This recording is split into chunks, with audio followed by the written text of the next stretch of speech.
13. I feel like you're mad at me, Garrett texts me after school. About the Abby thing. I'm sorry, Burke. I was honestly joking, but I'll stop for real. I'm sorry. I stare at the screen. I don't know where to begin. I mean, how do I call him out if he doesn't even know I'm bi? I sink into the couch, feeling suddenly exhausted. It's fine. Just promise me you'll stop being a dick, okay? I promise, he responds immediately, smiley face and all. So, we're cool? We're cool. Except I'm the opposite of cool. All weekend, I'm uneasy. Because Garrett actually apologized, but Abby didn't. Not that she would. I just don't get her. I don't get what she's doing. And it's not even the "what happens in Athens" comment. That can mean anything. It could mean frat boys and keg stands and hetero trash for days. But the look on Abby's face when I said I was going to prom with Garrett? How surprised she seemed that I hadn't told her. But why would I tell her? She has a boyfriend. So what if they're fighting? She has a boyfriend. Therefore, none of this matters and prom can go fuck itself. Of course, my mom is totally high on prom hype. She takes 2 hours of leave time on Wednesday to pick me up right after school. Hop in, we're going dress shopping. I look at her. Do we have to? Yes, ma'am, because you're going to prom.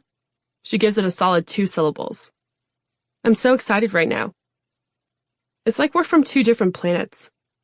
Every once in a while, it hits me. If I knew my mom in high school, I don't think we'd have been friends. It's not like she was an asshole in high school. She was kind of like Abby. In every play, at every party, perfect grades. She always had a boyfriend, usually a soccer player with really defined abs. But sometimes she dated nerdy guys or musicians like my dad, who apparently used to smoke a lot of pot. I guess it didn't lower his sperm count. You know, the last time we went prom dress shopping together, you were on the inside. Ha ha. My little prom fetus. Gross. It's beautiful. You're beautiful. She pulls into the mall parking deck and finds a spot near the elevator. My mom has charmed luck with parking spaces. It's essentially her superpower. And you have a date. Yeah, with Garrett. Garrett's so adorable, though. She pauses to grin at me. Okay, so here we are. Where's formal wear? Department stores are like diners. No focus. Too many options. I feel overwhelmed just being here. Mom pauses by an escalator, examining the store map. Aha! Upstairs. I follow her onto the escalator. So, what's typical these days? When I was in high school, everyone wore floor length, but I hear that's not a thing anymore. It's not? I swallow. Or maybe I'm thinking of homecoming. I don't know. Oh, here we go. Racks and racks of dresses. I don't think I've ever seen so much satin in my life. They're all electric bright and strapless and loaded with sparkles. I don't own anything like this. I have nothing close to prom appropriate. I've skipped every single dance since we grew out of bar mitzvahs, which was clearly the right decision because these dresses are trash, and prom is stupid anyway. Except it doesn't feel stupid. It makes me cringe to admit this, but I want the whole prom thing. The dress, the limo, all of it. It actually hurts imagining prom happening without me. Me, alone in my pajamas, spending the whole night trolling Instagram and Snapchat, watching everything unfold virtually, seeing once and for all how little I'm missed. Mom starts pushing through hangers, pinching fabric between her fingertips, and peeking at size tags. These are kind of cool, Lee. I'm digging the 2-piece. Are you joking? It's like a skirt and a top. It's different. I like it. She shakes her head. Stop making that face. My hand grazes a dress, intricately beaded bodice, voluminous taffeta skirt. It's the actual worst. But it's also weirdly gorgeous. I can't stop running my hands along the fabric. Okay, it's silly, but I've always wanted one of those holy shit teen movie moments. Like when the skinny nerd girl walks downstairs in her red dress, or Hermione at the Yule Ball, or even Sandy in her tight pants at the end of Grease. I want to surprise everyone. I want everyone I've ever liked to wish they hadn't missed their chance. That's cute, Mom says, carefully, without looking at me like I'm a deer she's trying not to spook. It's extremely annoying. Not really, I say. Why don't you try it on? Nothing to lose, right? Except my dignity. And my flawless 18-year streak of not wearing hideous train wreck ball gowns. So here's the thing about me. I'm stubborn. I'll admit that. But I always underestimate how stubborn Mom is, too. She's never a bitch about it like I am, but she can be very persistent. Which is how, 20 minutes later, I'm in a dressing room wearing that taffeta shit show of a gown. Biggest size on the rack, and it doesn't even zip. My back feels goose-prickled and naked, and when I glance into the mirror, I want to throw up. The skirt balloons around my hips and hangs straight past my ankles. This may be the worst idea Mom's ever had. How's it going in there? Mom's hovering outside the door to my dressing room. I want to see. Yeah, that's not happening. This is the ball gown, right? That color's going to look amazing with your hair. Trust me. It's hideous. I'm sure it's not hideous. No, I mean it's an actual dumpster fire. Wow, okay. Tell me how you really feel. She laughs. On to the next. I'm already rolling my eyes as I wrestle myself into a purple chiffon nightmare. It's a bigger size, so it actually zips. But it stretches tightly over my hips and almost molds itself around my stomach. I know that sounds awful, but it's not. It's sort of wonderfully unapologetic. But the dress itself is a steaming piece of matronly garbage, and I'm not showing up at prom looking like someone's grandma. Any luck? Mom asks. I laugh harshly. Someone gasps in the next dressing room. Jenna! Oh my God, I love it. You don't think it makes my arms look fat? What? Shut up. You're not fat. You look amazing. My whole body tenses. The only thing worse than trying on dresses is hearing a bunch of skinny girls trying on dresses next door, listening to them pick at themselves. It's like it doesn't even matter if I like my body, because there's always someone there to remind me I shouldn't. You're not fat. You look amazing. Because fat is the opposite of amazing. Got it. Thanks, Jenna's friend.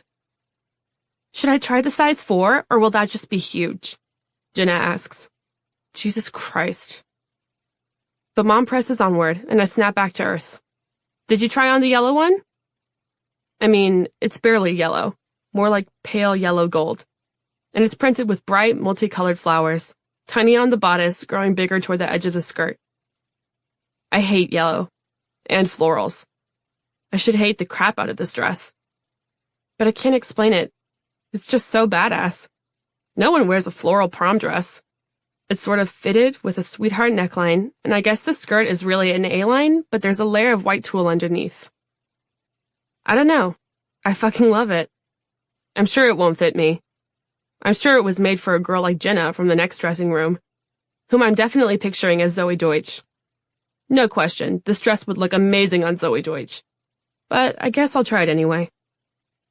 I unzip it, stepping carefully into the skirt and tugging it up over my hips. It's strange wearing a dress like this on a Wednesday afternoon, with my TARDIS socks poking out the bottom. It's strange wearing this dress, period. It zips. That's a start. Though I'm pretty sure I'm going to look like a douchebag with my bra straps poking out. I stare at my feet. I don't want to look at the mirror. Better just to imagine the dress looks amazing. What do you think? Mom asks. Deep breath. I look up. It takes a moment to adjust to the image of me in the dress. Me in yellow. I press my hands to my thighs and just stare. It's not awful. The bra straps look ridiculous. But I kind of like the way the skirt hangs, skimming my hips and grazing the floor. I think I could actually wear this. I don't know if I've achieved holy shit levels of boner inspiration, but still, it's the prettiest I've ever felt. I crack the door open and peek out, and Mom whips her head up. Do I get to see this one? I shrug and step out slowly, feeling like I'm on a stage. Mom doesn't say a word. Maybe she's holding back tears. Maybe she's rocked by the transformation. I think I look different. Maybe older. My hair looks really red. I fidget with the satin of my skirt. Mom tilts her head to the side. She says finally. I don't like it. I deflate. Oh. I think it overpowers you. It's just kind of loud. Wow, okay. I actually liked this one. Really? Mom's brow wrinkles. I mean, it's not bad, but I don't think it's the one, Lee. Of course you don't. My chest feels squeezy tight. She looks stricken. What's that supposed to mean? I full force glare at her, trying not to cry. I don't even have an answer for that. I don't know what I mean. I just know I feel like shit and I hate everyone in the entire world. I shake my head. I'm over this. Leah, come on. Where's this coming from? I laugh without smiling. I didn't even know that was possible. I'm just done, and this is stupid. I push back into the dressing room, leaving Mom gaping outside the door. She sighs loudly. Seriously? I unzip the dress and step out of it, draping it over the hook on the wall. I swear to God, it's staring at me. I tug my jeans up quickly. Meanwhile, my mom's still trying to talk to me. Leah, if you love that one, let's get it. I love it too. I crack the door open and stare her down. No, you don't. Yes, I do. It's really pretty. And you know, I actually think it will look perfect once we style your hair. I'm serious. It's whatever. Can I see it again? I'm already dressed. Okay, then let's just get it. I'll pay for it right now. And as soon as she says that, I realize I have no idea how much the dress costs. I never thought to look, which really isn't like me. I peek at the tag, heat rising in my cheeks. It's $250. Mom pauses. Don't worry about it. What? I inhale sharply. We can't afford that. It's fine, sweetie. It's not a problem. What, are you going to rob a bank or something? Or are we using Wells's money? My stomach coils tightly at the thought.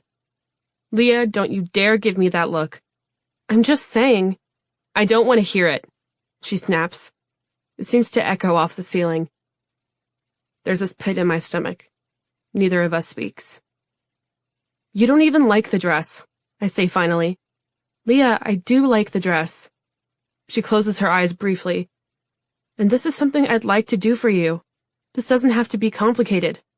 Are you serious? You know, I'm curious, Leah. What was your plan for paying for a prom dress? Enlighten me. I don't even know what to say. Obviously, I have no clue. I can't afford a $250 dress. I can't afford a $50 dress. And maybe I could have found something secondhand, but those places never have bigger than size 2, which is just about big enough for one of my legs. For one excruciating minute, no one speaks. Even Jenna and her friend next door have gone silent. I don't care about the dress, I say softly. Mom rubs her forehead. Leah, I just want to go home. Fine. All the way to the car, we're silent, but my mind's tumbling in every direction. This doesn't have to be complicated. Right. Imagine if it weren't. Imagine if I were Jenna. OMG, my arms look fat, Jenna. Girls like Jenna step out of dressing rooms and people gasp and applaud. I'm sure she carries her parents' credit card. Her parents, who are married and 45 and not dating random dudes with plural names. Sweetie, I'm sorry. Mom pulls into our driveway, setting the car in park. I really like the dress. I had no idea you loved it so much. I don't. It comes out shaky. Mom pauses. Okay. I don't even want to go to prom. Leah. Mom shakes her head. You've got to stop doing this. Doing what? Burning everything to the ground whenever something goes wrong. For a minute, it hangs there. I don't know what to say. I don't do that. I don't think I do that. You know what I want for you? Mom says finally. She smiles, almost wistfully. I want you to let things be imperfect. Okay, I frown. But I do. No, you don't. You know? You have a sucky time dress shopping, and you're ready to call off prom. You wouldn't try out for the play because you're not the best actress in the universe. I'm the worst actress in the universe. Mom laughs. But you're not. Not at all. You just want to be the best. And you have to let that go. Embrace the suck. Let your guts hang out a little. Yeah, that's a fucking joke. Let your guts hang out? I don't even get that. Why would anyone want to live like that? Like it isn't bad enough I'm always one breath away from falling apart. I'm supposed to fall apart under a spotlight? It's too much. And I don't want to embrace the suck. I want things to not suck. And I don't think that's too much to ask. 14. I spend Thursday floating through classes in a fog. I barely say a word at lunch, and I don't linger after the bell rings. I don't look for Simon and Nick on Friday morning. I don't lurk by the lockers. I just duck into the library, staking claim to a computer, typing without thinking. Simon finds me anyway. Oh, hey! What are you working on? He scoots a chair next to me. The Treaty of Vienna. Amazing, he says, and I can actually hear him grinning. Okay, why are you so cheery? I turn to face him, and my mouth falls open. Simon! His shirt. It's crisp and bright purple, totally plain except for 3 white letters. NYU. This isn't an April Fool's thing, right? You got in? I got in! Simon! I punch his arm. Why didn't you text me? I wanted to surprise you. Does Bram know? He beams, nodding. Oh my God, Simon. You guys are going to be in New York together. I know. You're going to live in New York. That's so weird, right? He rolls his chair closer. Then he exhales and laughs all at once, eyes bright behind his glasses. I mean, you're literally going to be right in Manhattan. I can't even process this. I know. Do you realize that living in New York is like one step away from being famous? I say. Right. I'm serious. You better not forget about me. I'm going to stalk you online 1,000 times a day. That seems like a good way to spend your time. He laughs. Whatever. You know we're going to visit you and Abby at Georgia, right?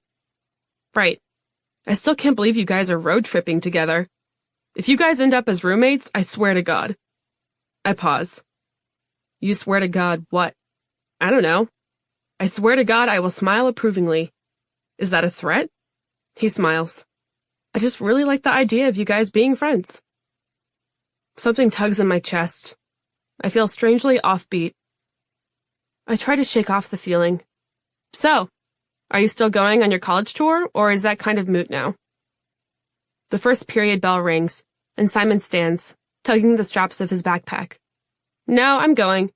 My mom wants me to visit the last few schools before I make my choice. He shrugs. But whatever. It'll be fun. Okay, I need to find Abby and switch our phones back. You switched phones? I fall into step beside him. Why? She's sending herself pictures. See? He holds up Abby's phone with its rifle floral phone case. And sure enough, there's a massive text thread of photos. Mostly Simon and Abby, but I'm in a few of them too. To be honest, I didn't know some of these pictures existed. Like one of Abby, Bram, and me, half asleep on Mr. Wise's couch after the AP Lit exam last year. We're all shoeless, in t-shirts and pajama pants. Basically, exams happened, and everyone promptly stopped giving a shit. I kind of like how I look in the picture, though. My hair's loose and rumpled, and I'm literally yawning. But all 3 of us look soft-eyed and sleepy and happy. She's going to make a collage for her future dorm room, Simon says. I should do that. He taps into her pictures. I fall into step beside him as he swipes through them. I look so drunk in this one, he says. And then, a moment later, Nick needs to learn how to open his eyes in pictures. I peer at the screen and my stomach twists softly. It's just a random couple selfie, not even a new one, because it's clearly taken at play rehearsal. Classic Nick and Abby picture. Abby smiling sweetly with her head slightly tilted, and Nick looking like he just got punched. I'm kind of worried about Nick and Abby, Simon says after a moment. Oh yeah? Yeah, they're not... Wow, he says suddenly, holding up the phone. Did you draw this? I freeze. It's beautiful, he adds, and my heart thuds in my chest. Because... Okay. Holy shit. I can't seem to form words. I just stare at the phone. Abby still has the picture. 1.5 years later. It's in her album of favorites. I don't know what that means, or if it even means anything. My mind's in a knot. When did you draw that? Simon asks. I feel my cheeks burn. Last year. Junior year. I'd come home from Morgan's sleepover, feeling too big for my skin. And no matter what I tried, I couldn't shake that feeling. So I pulled out my sketch pad and drew without a plan. 2 girls on their stomachs, peering at a cell phone. All soft lines and curves and overlapping limbs. I colored us in with pencils. The brown of Abby's skin, the pink of my cheeks, the dark red of my hair. I drew like I was in a trance. It felt like I'd pinned my heart to the page. I should have tucked it away, but I guess I felt brave. We were in the courtyard when I showed her.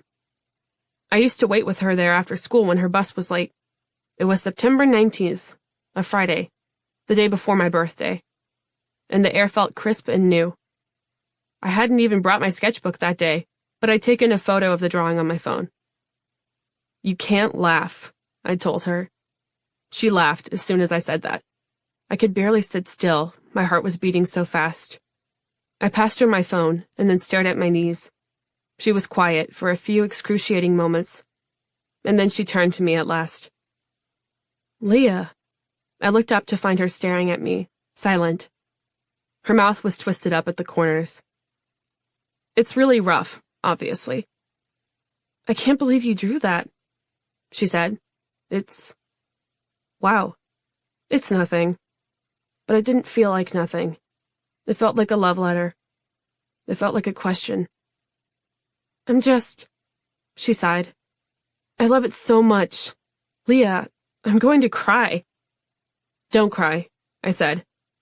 I was like an overinflated balloon, full of air and tension, both anchored and floating. "I'm glad you like it. I love it." She scooted closer. No one else was in the courtyard. She smelled like vanilla, and her eyelashes were like thick black parentheses. That was it. My brain only had room for those 2 facts. Abby's waiting outside Ms. Livingstone's classroom, Simon's phone in hand. I can't look at her without blushing. She still has my drawing. She kept it. "So, here's what I want to know," Abby says. "How do you find time to take literally 316 selfies with Bieber?" Simon scoffs. "I make the time." "Apparently." He makes a face at her. "How do you have time to count my selfies?" "I don't even know." She grins, eyes cutting toward me. "Oh, and Leah." She touches my elbow. "Yep." "We need to figure out road trip stuff. Were you going to ride the bus home today?" I nod carefully. "Okay, cool." She smiles.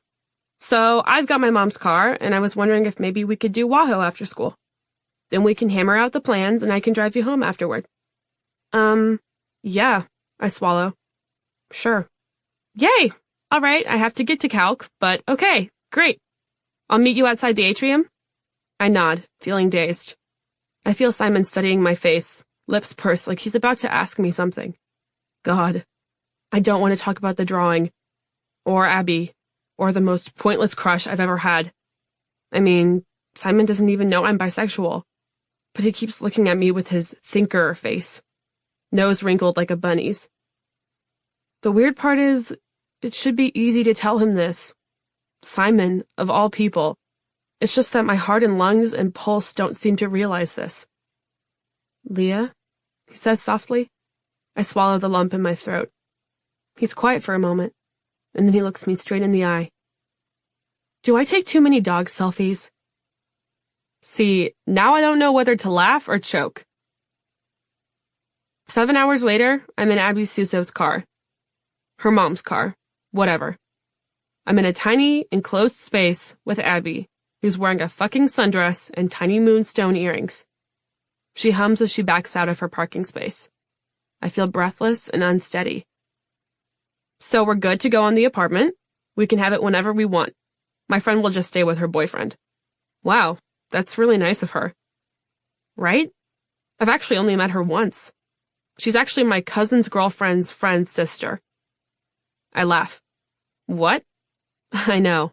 It's ridiculous. She pauses, adjusting the air conditioning. She's my cousin Cassie's, girlfriend Mina's, friend Max's older sister, Caitlin. And she's just giving us her apartment next week? Abby nods, turning right on Mount Vernon Highway. We can literally drive up tomorrow if we want. Wow. But I think we should do like Monday through Wednesday or something, so it won't be so crazy there. Unless you want to see what campus is like on a Saturday night. Yeah, I'm good. I lean back against the headrest. And Monday works. That's the 4th, right? Today's the 1st. My phone buzzes with a text from Simon. Oh, my inner goddess has a question for you.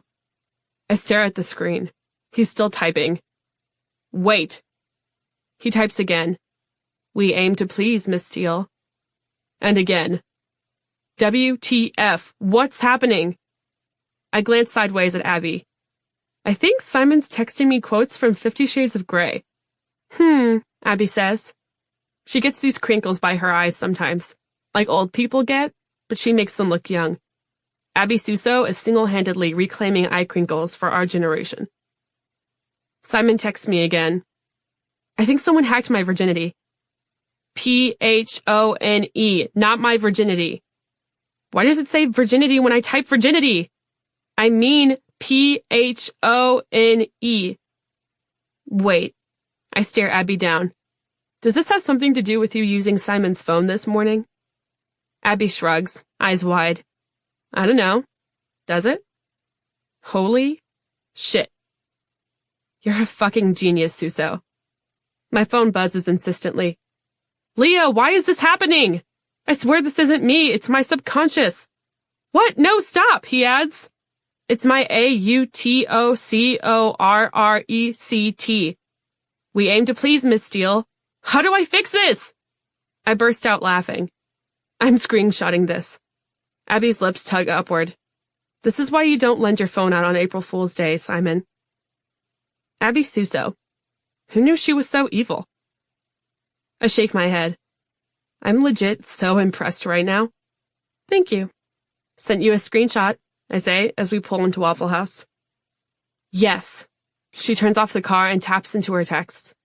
And someone hacked his virginity. I'm dead. I rub my cheek, smiling. I don't even know how to respond to him, because it's too perfect. I want to frame these texts and put them in a museum. Abby smiles. I smile back. It's like my facial muscles have gone rogue, and now my heart's banging around my ribcage like a drunk, blindfolded bird. Yeah, I don't know why I decided a road trip was reasonable, because I can't even handle the Waffle House parking lot with this girl. I should have gotten a doctor's exemption. To whom it may concern, in my professional opinion, Leah Catherine Burke should be barred from any and all prolonged interactions with Abigail Nicole Suso, whose middle name she has absolutely no reason to know, but knows anyway. Of course I fucking know it.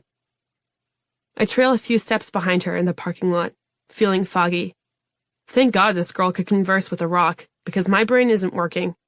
It just stopped out of nowhere, like a car stalled on the highway. She's searching for something on her phone. Abby gestures so much when she talks. Even now, even while actively Googling, she keeps waving her phone emphatically. Ah, okay, here we go, she says, tilting the screen toward me. I'm so excited about these. I think she's talking about prom shoes. I peer at the screen. Are these jellies? I ask finally. She beams. Yes! They're the classiest jellies I've ever seen. Crosshatched, clear ballet flats, infused with silver glitter. Kind of like what Cinderella would wear if she were a 6-year-old sucking a rocket pop by the neighborhood pool. They're really awesome, I say. I hate wearing heels. I'm not doing it. I need to be able to dance. A waiter stops by and is instantly spellbound by Abby. Like, she smiles and he's done for. It's kind of gross how fast that tends to happen. We both order waffles, but I'm 50% sure he'll only bring hers. I guess I should be used to this. The funny thing is, Abby doesn't even seem to notice. She looks at me, mouth quirked at the corners. So, you and Garrett. That's not a thing. Why not? Her eyes narrow. He definitely likes you. God, what do I even say to that? Maybe he does like me. Maybe Garrett and I should be a thing. I'd probably like kissing him. And I like being wanted. I like being the crushee for once. I mean, he's sweet. He's cute. And yes, he's annoying. But he's not a bad guy. I should like him. I want to like him. I changed the subject. So, you and Nick. Me and Nick. She exhales. It comes out like a sigh. I wait for her to elaborate, but she doesn't. She just sits there. Then, a minute later, she smiles brightly and seems to snap back into herself. Anyway, I'm excited for our trip. I need to give you gas money. She shakes her head. Nope. My parents want to cover that. They don't have to do that. I'm telling you, they want to. My cheeks feel warm. I should pay for something. I mean, I hate not being able to pay for my shit. I'm already getting a ride and a free place to stay. I should cover gas. I know how this works. Of course, I can't actually afford to cover gas, because I can't make money without a job, and I can't get a job around here without a car, which is why I need a ride in the first place. I hate money stuff. I hate it. You're in charge of music, Abby says. Just make the most epic road trip playlist of all time. Okay, but I was going to make the second most epic playlist. I don't want the second most epic. That's not good enough, Leah. It's like someone squeezing my heart, just a little. One tiny pinch. It's the way she says my name. I'm Leah, and maybe strangers call me Leia like Star Wars. But when Abby says it, it falls halfway between. It catches me off guard every single time. 15. They lock the music room on school vacations, which would have been fine. I'm not dying to revisit the Morgan and Anna shit show anytime soon. But then I made the mistake of telling Taylor about Nick's drum kit, the one he can't even play, which made Taylor realize that rehearsing in Nick's basement was her life's great purpose. So, now it's Saturday, and I'm waiting for my ride to Nick's house. From Garrett, our brand new keyboardist. Apparently that's the thing that's happening. I'm actually nervous, waiting for him to get here. For one thing, Garrett and I haven't been alone together since I asked him to prom, but he's texted me a lot. Definitely more than usual.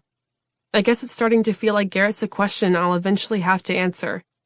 Like there's an asterisk by his name. It's sunny and cool out, so I wait for him on my stoop. I feel pretty antsy. I mean, part of it's just knowing that Morgan quit the band. Because of me. God knows Anna won't let me forget that. But how am I supposed to even talk to Morgan, let alone make music with her? What would Abby think of me then? Before long, Garrett pulls up in his mom's minivan. He parks and then immediately hops out to open the passenger door. Do you not know how to turn off the child locks or something? I ask, because I have to give him shit. I have to. He's Garrett. What? Dude, I'm being a gentleman. A gentleman, who calls me dude. I should definitely not be charmed by this. I click my seatbelt into place. What's in the envelope? He glances at my lap. It's a drawing, for Taylor's birthday. I didn't know it was Taylor's birthday, he says. I mean, you have to admire Taylor. She knows exactly what she wants, and she just makes it happen. I don't know what her deal is with Nick, but clearly his house is where she wants to spend her birthday. And boom. Here we are. So, Morgan really quit the band, huh? Garrett asks after a moment. Yup.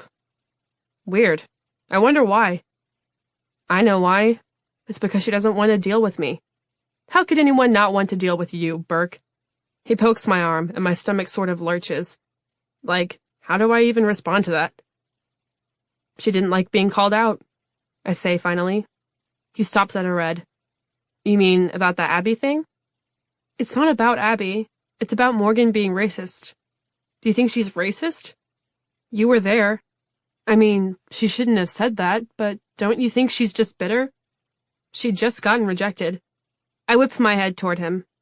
Yeah, you don't even get it. Okay. He tilts his hands up. Explain it to me.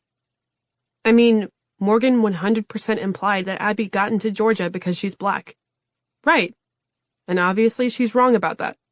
She's super wrong. I clasp my hands. You know, Abby got a perfect score on the SAT reading, right? And she makes straight A's. Really? Yup. The only reason she's not in the top 10 is because she transferred, and the classes from her old school aren't weighted the same. That's fucked up. And look at what she does for extracurriculars. God. But Morgan's gonna say she didn't deserve Georgia? Fuck that. For a moment, Garrett doesn't speak. He just turns onto Nick Street. Simon and Nick's neighborhood looks like a storybook illustration, with its carefully mowed lawns, painted shutters, and buds on all the dogwoods. He pulls up along the curb by Nick's house and turns off the ignition. So, has anyone ever told you that you cuss a lot? He says finally. Oh, fuck you. But the corners of my lips twitch upward. Look, you're right. Morgan was an asshole, he says. Then he turns to face me, head on. How do you know so much about Suso? What? I don't. My heart leaps into my throat. Garrett looks at me strangely. Okay. We hop out of the car, and there's Taylor sitting on the stoop next to 2 guitar cases. Hey, birthday girl, I call out, walking toward her. She flashes me an electric bright smile that doesn't reach her eyes. I settle in beside her, punching her softly in the arm. You okay? Of course, she nods. Hey, have y'all heard from Nick? Well, no, but, we're at his house. Right, Taylor nods. But, no one's home? Maybe his parents are at a workshop? I mean, they're doctors. It happens. Oh, totally, Taylor says, looking unconvinced. But Nick should be here. We just texted this morning. Weird, Garrett says. Do you think he's okay? I'm sure he's in the basement playing video games. I shrug. He probably didn't hear you knock. Maybe, Taylor tilts her head. Anna and Nora are checking down there now. Or he's passed out, asleep. He's fine. Taylor nods and twists a strand of hair around her finger. Moments later, Nora and Anna tromp up the path from the backyard. Basement's locked, Anna says. What do you want to do? Should we just take a rain check? She looks from Garrett to Taylor to me. I don't know, Taylor says. I could text him, Garrett adds. Taylor sighs. We've been texting him all morning, and we've called. He's not answering. It's just so weird. He's fine. I'm sure he'll text us later, Garrett says. Burke, why don't we grab some lunch? Let's just wait another few minutes, Taylor begins, but then her voice falls away. Because, suddenly, Nick's car is in the driveway, the garage door rumbling open. Taylor's whole face lights up, but he doesn't drive in or get out or anything. He just sits there, frozen, like he's in a trance. So I stand. I'll go talk to him. I jog over to his car. It's like he doesn't even see me approach. I knock on the window, and he slowly rolls it down. Hey, he says dully. His eyes are red-rimmed and wet. Holy shit. Are you okay? He shrugs, staring straight ahead. Nick? I don't want to talk about it. Okay, I'm slightly freaked out. Maybe a little more than slightly. I don't think I've ever seen Nick like this. I mean, I've definitely never seen him cry. Truthfully, I never know how to act in these moments. I don't have the instincts for it. I literally can't tell if he wants me to go away or if he wants me to bust into his car with a bear hug. So I split the difference and just sort of hover. You don't have to talk about it. He sighs and buries his face in his hands. Why are they all here? He asks, voice muffled. For rehearsal? He doesn't respond. For emoji? The band? Fuck, he says finally. Bad time? He peeks up at me. Yeah. I'll deal with everyone. Just head inside. I swallow.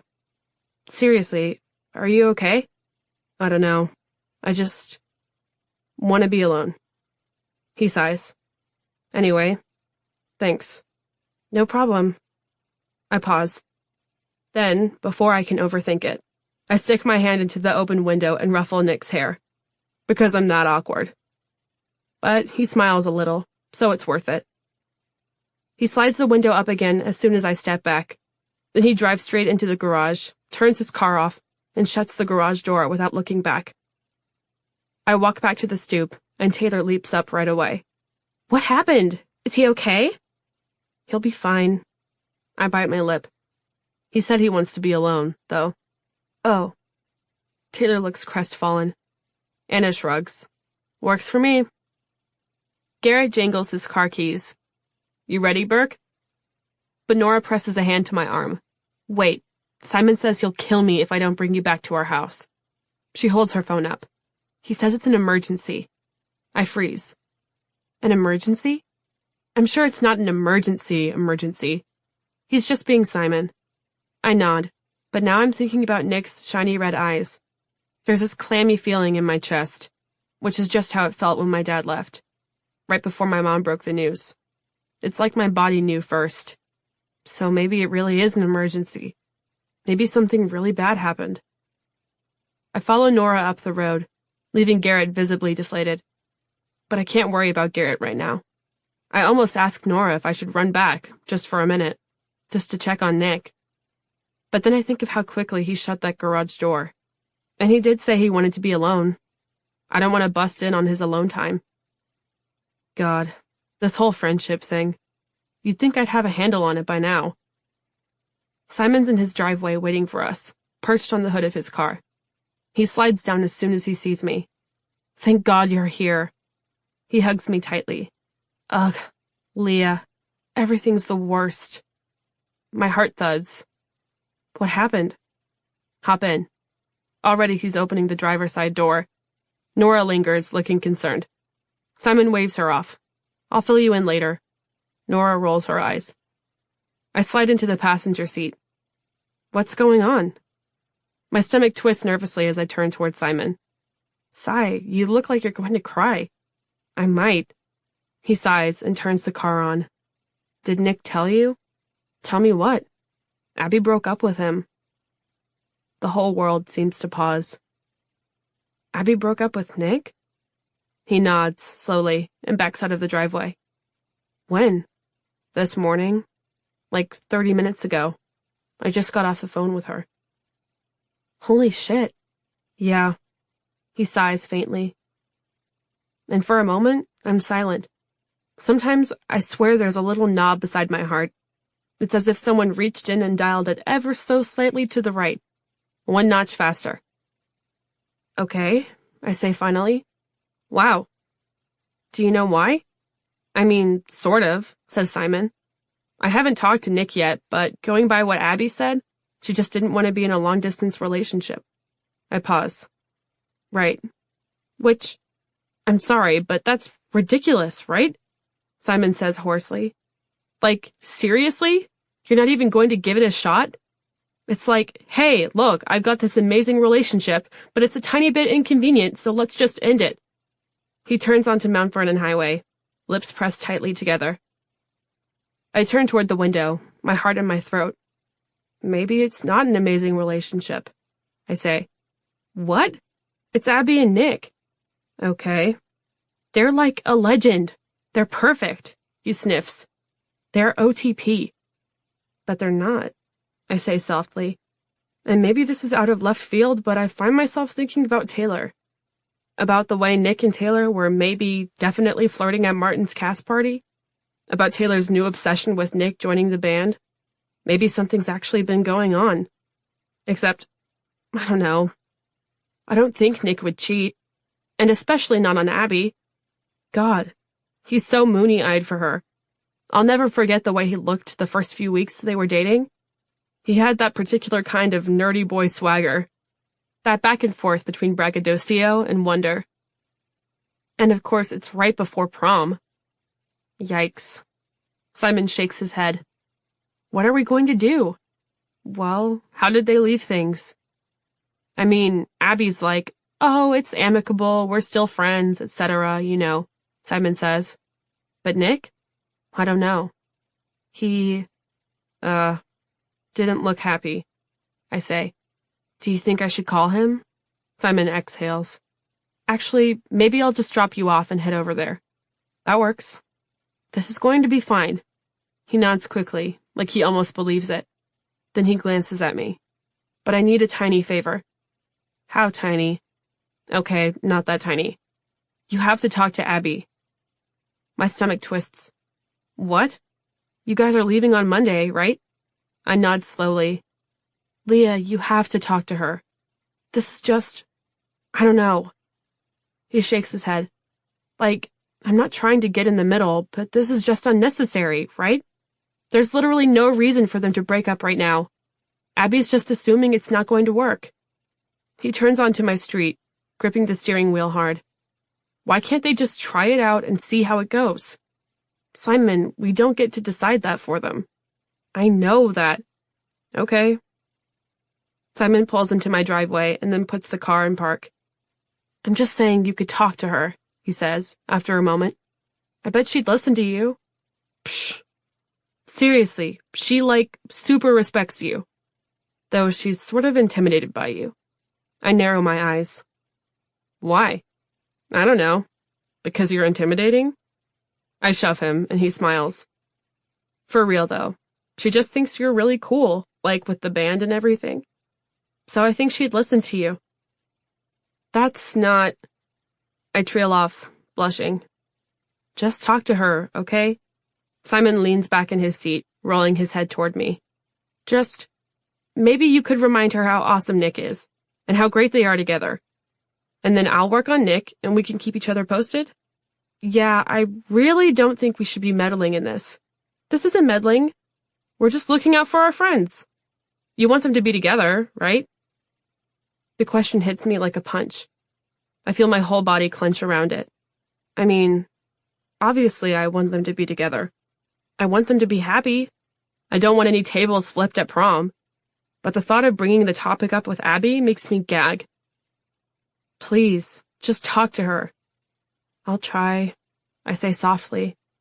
I look everywhere but his eyes. 16. And you're sure you've got your phone charger? Yup. And the car charger? Yes. And you'll call me when you get there. Mom. Yes. She's pacing the length of the kitchen, hands scraping against her hairline. I don't know why she's being like this. It's like all of a sudden she thinks I'm going to the moon. Mom, it's an hour and a half. That's like driving down the block at rush hour. I know. It's just weird. This is your college tour. I feel like I should be there.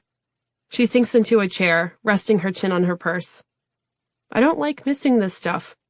But I'll be fine. I'll be with Abby. This better not be Girls Gone Wild, Mom says sternly. No hooking up with college kids. Mom! I'm just looking out for you. She tweaks my nose. And for Garrett. Oh my God. I'm never telling you anything again. Ever. Okay, but call me at the office. She stands, smoothing down her skirt. I mean it. As soon as you get there. And have fun, okay? I lean back in my chair, head tilted toward the ceiling. 2 hours until Abby gets here, and I don't have a clue what to expect. I don't know whether she'll be crying over Nick or wanting to hook up with every guy in sight. And of course, Simon's counting on me to find the magic words that will fix everything. Like I'm somehow going to be able to talk her into reversing the breakup and living happily ever after. With Nick. I'm starting to think this is the worst idea in the history of bad ideas. I don't know. I just feel so amped up and wired, and I can't pinpoint why. It's like when a song changes key, or starts on the offbeat, or shifts its meter halfway through. It's that hiccup you get in your chest. That tiny, moment. Like maybe something's kind of wrong. Or maybe something's about to change. Abby's 15 minutes early, and she doesn't text from the driveway. She knocks on the door. I knew she would do that. Which is why I spent all weekend clearing piles of clothes and papers out of the living room, piling everything into my closet in one giant, precarious stack.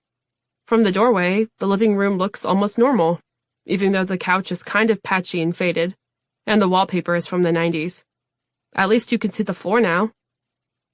I sneak a glance at her through the window, and she's definitely not crying.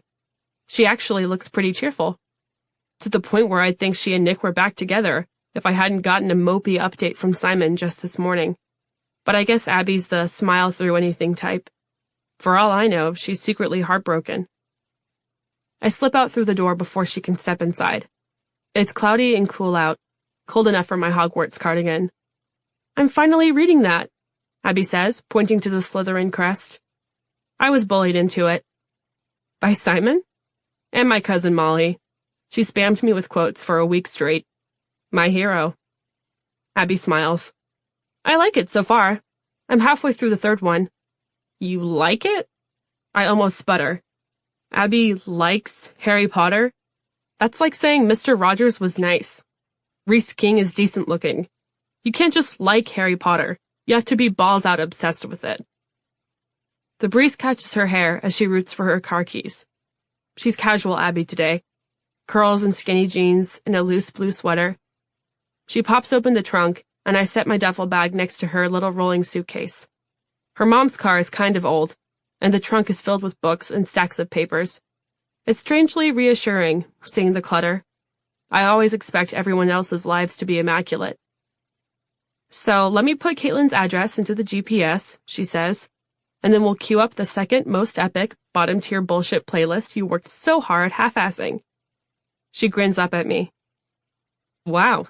Shots fired, Suso. I climb into the passenger seat. She does this very animated shrug, palms up and everything. I side-eye her, but I'm smiling. Okay, well, I've actually got 2 playlists. Your choice. My choice, huh? She starts the ignition. This feels like a test? Oh, it is. I'll be judging you. Abby laughs. I knew it. Upbeat music or moody music? Go. She scoffs. Like that's even a question.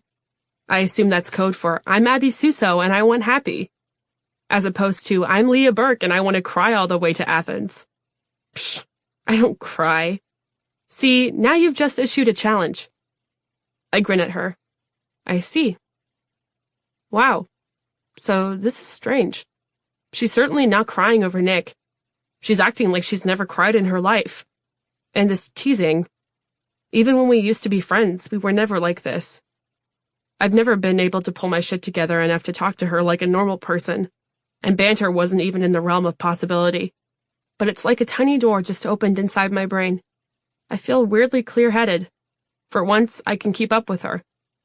This is actually really fucking wonderful. We fall into a peaceful silence on the highway. I stare out the window, and all I hear is Vampire Weekend, Ezra Koenig's voice decrescendoing. And then the song flips to Rilo Kiley. A moment later, Abby laughs. I look at her. What? This breakup song. Wow. The timing on that. Oh, shit. There's this feeling in my chest, like an elevator dropping. I didn't notice. I'm sorry. Why are you sorry? Because. I swallow. I don't want to make things weird for you. You're not. Do you want to talk about it? About Nick? She presses her lips together. We don't have to. I say quickly. No, it's fine. I'm just... She nods, staring at the road. Okay, this stays between us, right? Of course. I smile. Whatever happens in Athens stays in Athens. We're not in Athens yet. I glance up at the exit signs. Okay, whatever happens in Lawrenceville. Promise? She stretches her hand toward me, pinky extended. I hug it with my own. Promise. I don't think I've pinky sworn since I was 10 years old. I don't know what to do, Leah. About Nick? She tucks a curl behind her ear and exhales. Yeah, kind of. I mean, I talked to Simon and he obviously thinks I'm making a huge mistake, but I don't know. Like, do I feel shitty right now? Yeah, but it's not because I want him back. I just look at her. I don't know what I'm supposed to say. I know Simon would want me to challenge this somehow, or at least press for details. But it's like I've been pushed onto a stage to recite lines I've never rehearsed. How would I know how a breakup's supposed to feel? I've never even kissed anyone. Finally, Abby sighs. I just feel like such a bitch. We've been dating for over a year. I love him. I do. It's just... She taps the steering wheel. I don't want to do long distance. Like, at all. But a part of me feels like I owe him that, since I'm not following him to New England or whatever. Which is ridiculous, I know, but I just feel so guilty. Because you're not giving up your scholarship to pay student loans for the rest of eternity? Right. Abby sighs. I mean, yeah. Why is this even a question? Look, if he wanted to simplify this, he could have applied to Georgia. Yeah. Abby bites her lip. Though I'm glad he didn't. Oh. Okay. Like, am I the biggest jerk? He's an incredible guy. He's been an incredible boyfriend. I mean, he's Nick. I just can't. She laughs wryly. You know, I kept wanting to imagine there was something going on with him and Taylor, because then there would have been a reason to break up with him. Why do you need a reason? Because it sucks that there wasn't one. I just wasn't feeling it. At least not as much as I should be. Like, I'm sad about it, but it doesn't wreck me. And I really feel like it should wreck me. I glance at her sidelong. You want it to wreck you? Do I want to love him enough that leaving him would wreck me? Yeah. And somehow that single word expands like a balloon. It fills the whole car. Yeah. Then I think you did the right thing, I say after a moment. I feel strangely charged up. Like if you touched me, I'd zap. I know, she says softly. For a minute, we're both quiet. God, I just feel so bad. His birthday's coming up. Prom's in 2 weeks. Like, I'm pretty sure I just ruined everyone's senior prom. She laughs flatly. That's going to be a fun limo ride. You can't stay in a relationship just so prom won't be awkward. Abby's lips tug upward. It sounds so ridiculous when you put it that way. I shrug. It's just such a weird feeling. I've never broken up with anyone before. Really? Well, I had only one real boyfriend before Nick, and he dumped me. She rakes a hand through her hair, smiling sadly. Like, how does this work? Am I even allowed to feel good about this? I mean, probably not in front of Nick. Or Simon.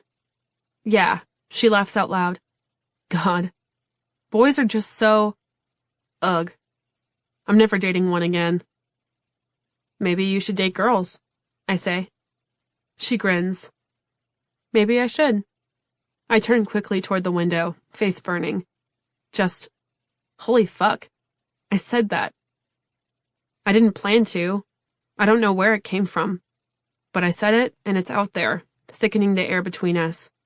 I have this sudden mental image of our car filling with smoke. But maybe it's all in my head, because suddenly Abby's singing along to Wham like it's nothing. I'm sure it really is nothing. Just like the drawing was nothing. Except she kept it, and I can't imagine why. I wonder what she thinks about it, or if she even thinks about it at all. She probably just likes how I colored the background. Or she forgot it's in her phone in the first place. But here's what Simon doesn't know. The drawing's in my phone, too. The traffic on Route 29 is suddenly fascinating. There's a minivan in front of us, with a little stick figure family in the corner of the rear windshield. Perfect magic hetero dream family. Mom, Dad, 2 girls, and a boy. Now I'm picturing my own family as a sticker tableau. Mom and me hanging tight in the left corner. Dad on the top right, mostly out of frame. And, of course, Wells creeping his way in on the side. Just your basic American love story. The song changes to Passion Pit.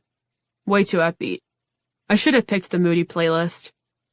We drive, and it's like I'm teetering on the edge of something. Now it's been 10 minutes since we've spoken. The music feels too loud and too soft all at once. And underneath its bass line, I can hear Abby breathing. 17. And then we're in Athens. Abby cuts down Prince Avenue, and I take in the colorful jumble of shops and cafes. There's a little indie bookstore with tall, arched windows, a grocery co-op on the corner, and 2 guys walking down the sidewalk, holding hands. I don't think it's hit me that I'll be living here. Not just visiting. Not just staring out of a car window, driving by. It doesn't feel like real life. Abby's friend lives in an apartment building near the center of town. Understated and modern, with its own covered parking deck. Caitlin says we just park wherever, says Abby. She's letting us borrow her parking permit. This is wild. I know. I peer out the window as we loop around each row of the deck. It's a funny mix of cars. Some freshly washed and expensive looking, others dented and battered. Lots of University of Georgia cling stickers.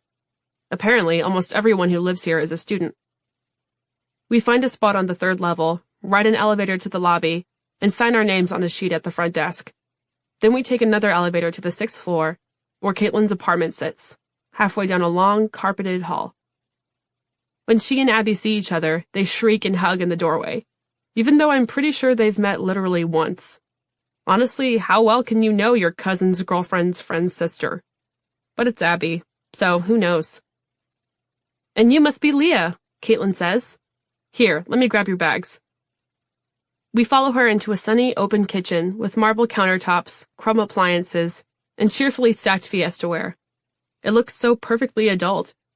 I knew Caitlin lived off campus, so it's not like I expected a dorm room, but this apartment looks like something out of HGTV.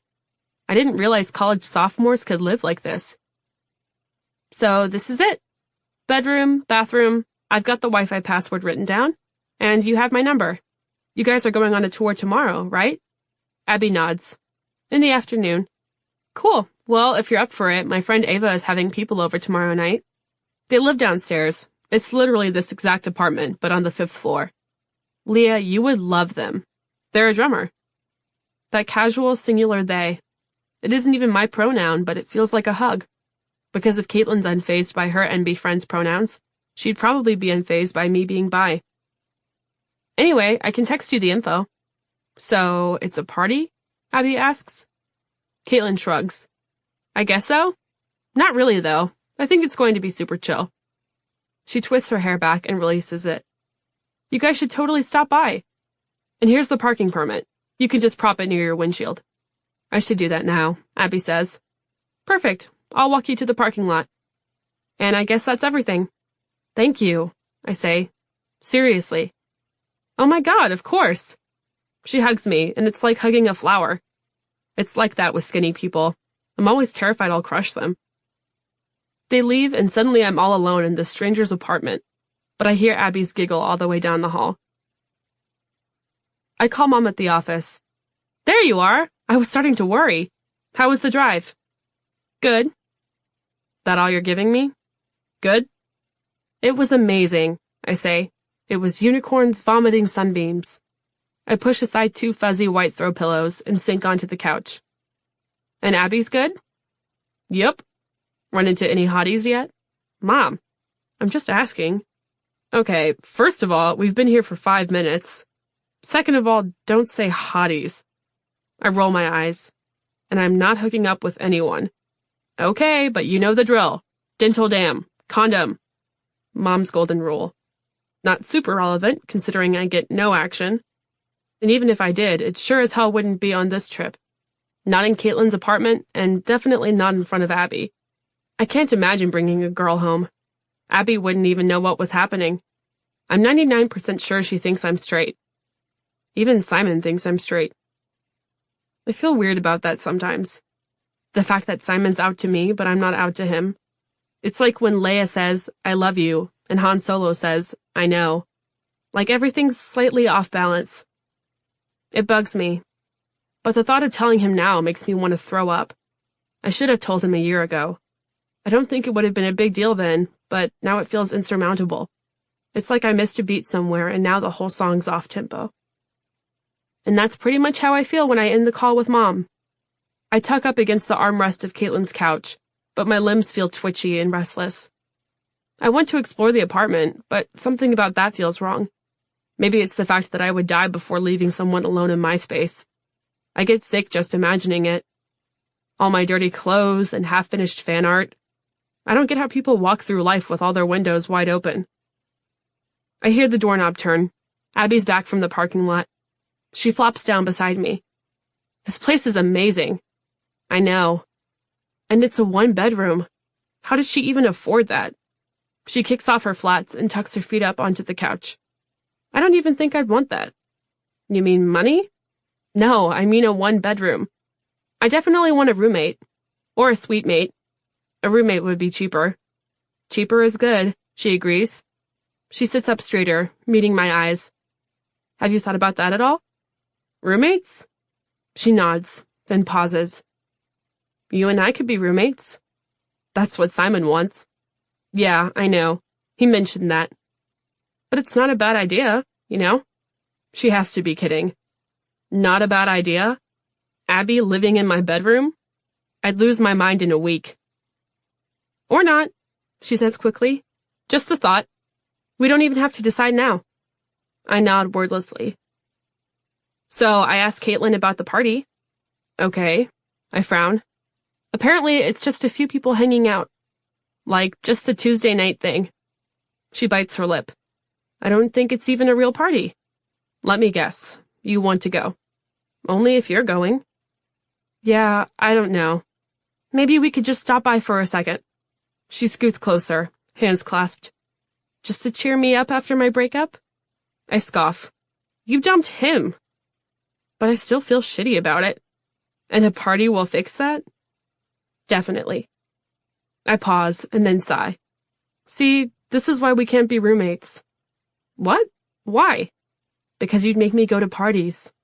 You'd do doe eyes at me until I agreed. Oh. Abby grins. Yeah, that's probably true. I look away, smiling. Whatever. It's tomorrow, right? Right. I roll my eyes.